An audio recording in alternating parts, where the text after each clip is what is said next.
Contratou um monte de gente, o Botafogo também joga Libertadores, o Palmeiras só está no Campeonato Brasileiro, o Palmeiras foi eliminado pelo Botafogo na Libertadores, o Botafogo não é melhor do que o Palmeiras. De fato, o Botafogo é um time tão competente como o Palmeiras.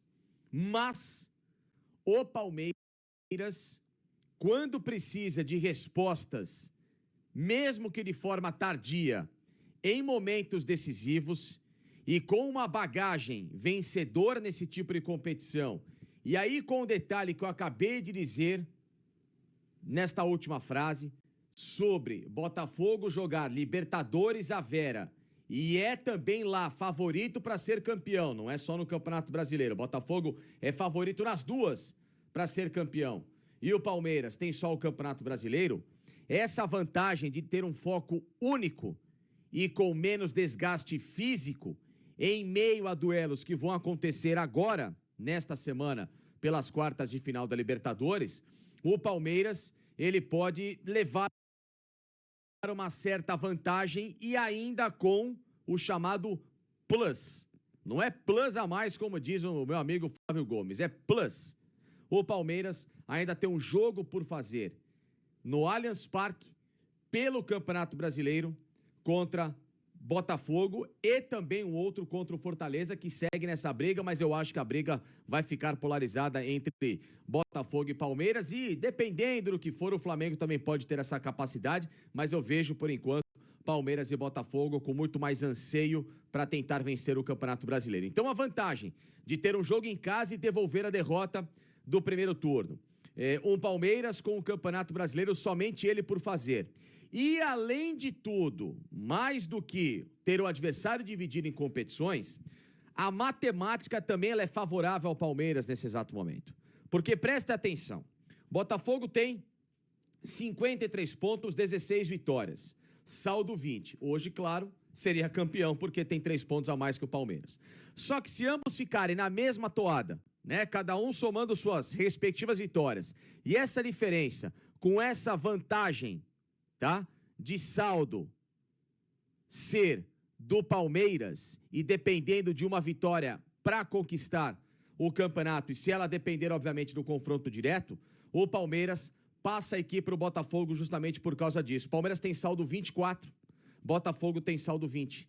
Botafogo tem 16 vitórias, Palmeiras 15. Se ele igualar, ele empata no primeiro critério de desempate e vence no segundo. E aí, claro, com a pontuação também igualada, a vantagem do saldo de gols por hora faz com que o Palmeiras, na matemática, tenha ainda a chamada faca e queijo na mão, que não mais pertence ao Fortaleza, que poderia ter essa chance. Então, olha só como foi muito importante o Palmeiras não só ter vencido o Criciúma por 5-0 nesse jogo, mas também ter vencido o Cuiabá por 5-0 e vencido o Atlético Paranaense por 2-0 fora de casa e não levado gols nesses últimos 3 jogos. Porque o Palmeiras conseguiu inverter o saldo que ainda era favorável ao Botafogo na competição. Então, por enquanto, o Botafogo joga pelo resultado simples de, nos confrontos daqui para frente, no que depender desse embate com o Palmeiras, não perder. Porém, se ele perde, aí a história muda de figura. Então, é um campeonato que passa a ficar de novo palpável para um elenco que é muito forte e para um técnico que é vencedor dessa competição nas últimas 2 oportunidades. Que, claro, isso não quer dizer que vai fazer com que o Palmeiras vença o Botafogo, mas isso faz, claro, diferença em algum momento em que, quando precisar ter uma experiência, uma casca mais grossa, a do Botafogo, que está sendo adquirida de novo nessa temporada, já vem do aprendizado daquela ramelada, né, que foi feita na temporada anterior, mas ainda assim o Palmeiras é uma equipe que tem praticamente o mesmo time. E teve uma melhora significativa. Uma melhora que, inclusive, passa também, repito, um pouquinho do que o Abel deveria ter feito há algumas semanas, que talvez até pudessem dar chance do Palmeiras estar hoje no lugar do Botafogo, jogando as quartas de final da Libertadores no enfrentamento com o São Paulo, e até numa hipotética quartas ou semifinal de Copa do Brasil, né, em que o Palmeiras ficou pelo caminho quando foi eliminado pelo Flamengo por escalações que naquele momento já deveriam ter sido feitas e que não foram utilizadas e que agora, depois de algum tempo, depois dessas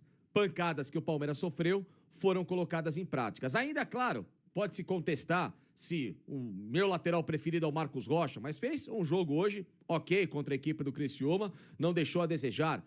O Vitor Reis se machucou, voltou o Gomes. Também não comprometeu, porque o time do Criciúma, claro, é uma equipe bastante limitada. Agora, os destaques individuais dali para frente, né, dessa equipe do Palmeiras, a gente pode dizer que são, obviamente, não só o Aníbal Moreno pelo meio, o Caio Paulista, que vive um grande momento, o Richard Rios nesse momento de Copa América, me parece voltando um pouquinho a entender os trilhos e os eixos do que é jogar com a camisa do Palmeiras, mas em especial os 3 caras do meio campo. 3 caras que encontraram um encaixe, uma movimentação, que hoje fazem com que o time do Palmeiras seja, de novo, uma equipe muito letal. Uma equipe rápida, uma equipe que não é previsível, ou pelo menos não tem sido como foi no mês passado, time de bicuda lá pra frente, time de cruzamento desnecessário, time que pouco pensava jogo, que vivia só da individualidade do Estevão. Hoje não. Hoje é um Palmeiras que compõe muito bem meio campo na marcação, um Palmeiras que faz uma marcação, pressão em cima do adversário para roubar a bola em velocidade com muita competência e acelera o jogo no talento de jogadores como Felipe Anderson, Maurício e o Estevão. Aí você vai me cobrar. E o Flaco Lopes, que fez um belo gol contra o Criciúma? Claro que fez um belo gol, abriu o placar de forma sublime. É o que se espera de um centroavante com a camisa do Palmeiras, porém isso muito também potencializado pela criatividade desse meio-campo do Palmeiras, que para mim foi o grande segredo encontrado nesses últimos jogos. Foram 14 gols marcados nas últimas 4 partidas do Palmeiras, tá? O Palmeiras não levou gol nos últimos 3 jogos, o que era uma marca sempre muito forte do Abel nas temporadas 20 e 21, que deram bicampeonato da Libertadores ao Palmeiras e tudo mais, que fizeram com que o torcedor se encantasse, e o Palmeiras nos últimos anos acabou perdendo esse rótulo de baliza zero, time que em 2024 levou gols atrás de gols em jogos cruciais e que agora me parece voltar a ter uma defesa um pouco mais sólida, muito também puxada pelo Aníbal Moreno, né, que é um jogador que protege demais ali à frente da zaga, e o Palmeiras que levou apenas um gol nos últimos 4 jogos no clássico contra o São Paulo no Allianz, que ele venceu no último minuto com gol do Flaco Lopes no finalzinho.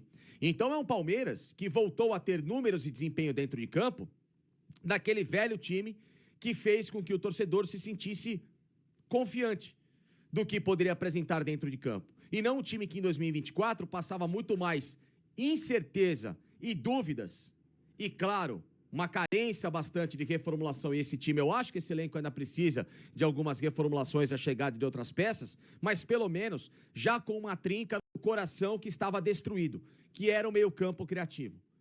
Felipe Anderson, Maurício e Estevão. E isso passa pela ausência do Rafael Veiga, que tudo bem, entrou hoje um pouquinho mais ligado, fez um belo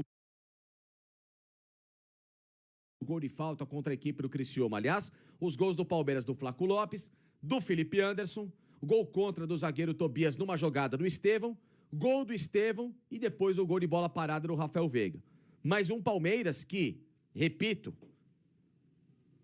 teve de novo um desempenho puxado pelo interesse e pela motivação daqueles que estão à frente.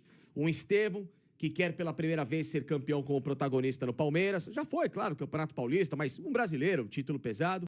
Um Maurício, que ainda não foi campeão pelo Palmeiras, Felipe Anderson, que chegou agora, né? Aníbal Moreno também, que é um grande título. O próprio Richard Rios já estava no elenco. Claro, foi campeão no ano passado, mas não era um titularíssimo absoluto, né? Revezava ali com o Zé Rafael em muitas oportunidades. Aliás, jogava mais junto com o Zé Rafael, mas ainda era um cara que chegou sem a confiança que hoje tem de seleção colombiana. Então é um Palmeiras que ele volta a renascer no momento muito, muito crucial da tabela. E ele tem pela frente o Vasco da Gama no próximo final de semana, depois só no outro vai pegar o Atlético Mineiro, ou seja, um Atlético que pode chegar até baleado para jogar aqui em São Paulo, ou então o Atlético com a cabeça ainda na Libertadores, que tem muita chance, o Atlético pega o Fluminense nas quartas de final, o Vasco vai ter Copa do Brasil, mas esta só em outubro, mas ainda assim o Palmeiras lá no Rio de Janeiro tem total capacidade de jogar contra o Vasco e buscar um resultado. Então o Palmeiras tem, repito, alguns jogos daqui para frente que, por mais pesadas que sejam as camisas de Vasco, Atlético Mineiro, mas com um embalo diferente dessas equipes. Um Atlético que joga o campeonato apenas para, né, não ter a indignidade de brigar na parte de baixo da tabela.